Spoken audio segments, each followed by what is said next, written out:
Alright. Hello, hello.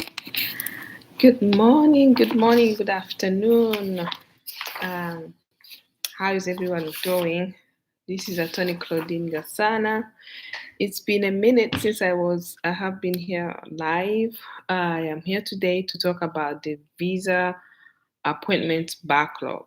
So, I've had complaints from my clients. Why is it taking so long for the US Embassy, the US Consulate to schedule my interview for my green card, right? So we will look into the details. There are some statistics I have for you. But before we get there, let me just let you know a little bit about some of the updates I wanted to also mention.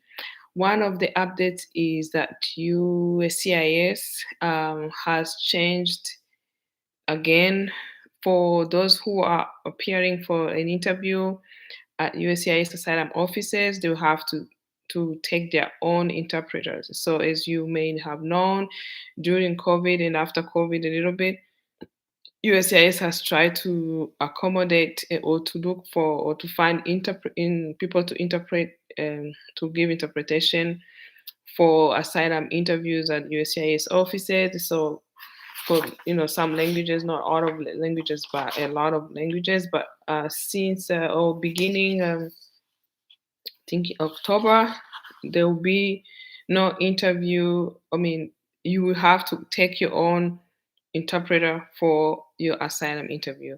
So that's something that happened this week, and there are a few updates on some TPAs that have been updated or extended. But let's get into this.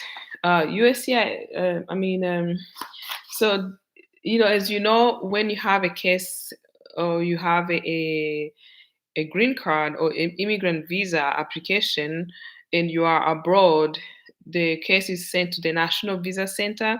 And the National Visa Center, you submit the documents, your information, and then you are told your case is documentarily ready, and you are told to wait for an interview. So those are the cases I'm talking about today. I'm not talking about those who are in the process of applying, who are still providing the documents, and who have not been told or emailed that their case is documentary ready.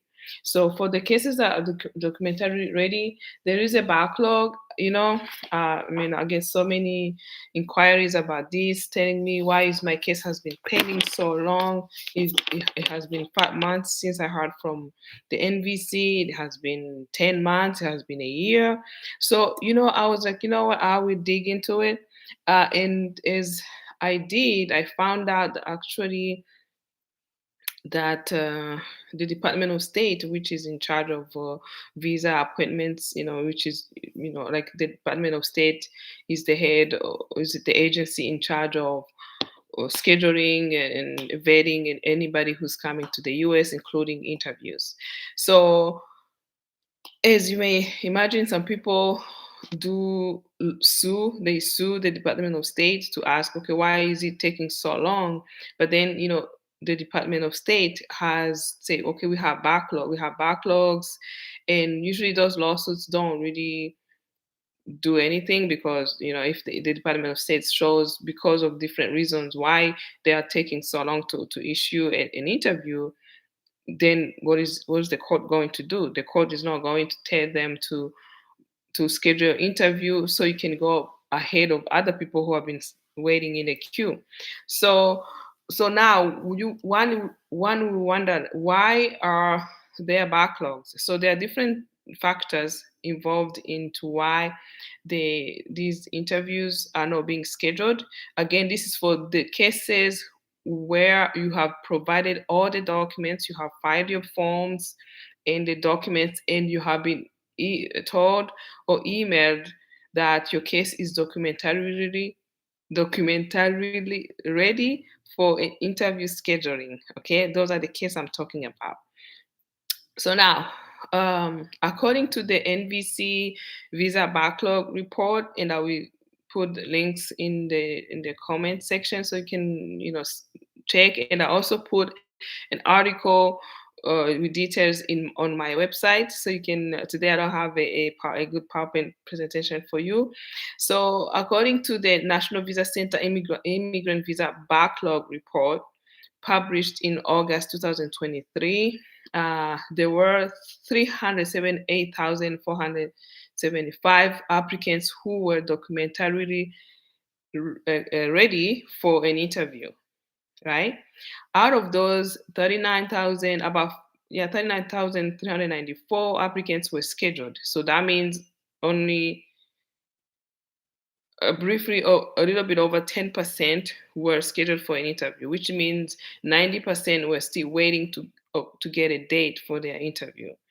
So now the reasons of this backlog, obviously, the pandemic has caused the backlog because there were at least 2 years, I think 2 years with no scheduling interviews, and then they reopened. But there are also a number of other issues or factors which you find in this report from this agency. It's called IRAP, is the Institute of what was it? I think I had it. Yeah, so it's the IRAP, the refugee.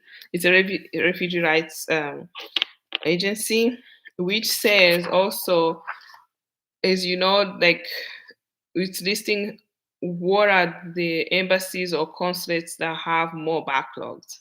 So one of the embassies that has more was the Khartoum, right? That's in Sudan. And now Khartoum embassy or consulate is closed due to the conflict that's going on there. Now, and all their cases, and I've had people who are telling me, I have my case that has been pending in Accra, Ghana, for months. So now all the cases that are being handled in Khartoum are being forwarded to Accra, Ghana, among other consulates. They are sharing these cases from Sudan, from Khartoum. So which means that there out of the 20 top backlogged offices, 7 are located in Africa. So Africa has more offices, consulate offices with a lot of backlogs, and 6 in Asia. Is people who are from India. They already know. Most embassies are always backlogged. 4 in Latin America, in the Caribbean, and there are only 2 in Europe. Okay. So in the last 12 months, really this shows, in addition to COVID-19 and the staffing issues, some of those concerts are not staffed because, again, there are conflicts all over these African countries. And now with Khartoum, they have to move offices because they had to close. And then the cases that were already backlogged, which was the Khartoum was among the most backlogged offices. And now they have to move these cases to other embassies, including Accra in Ghana.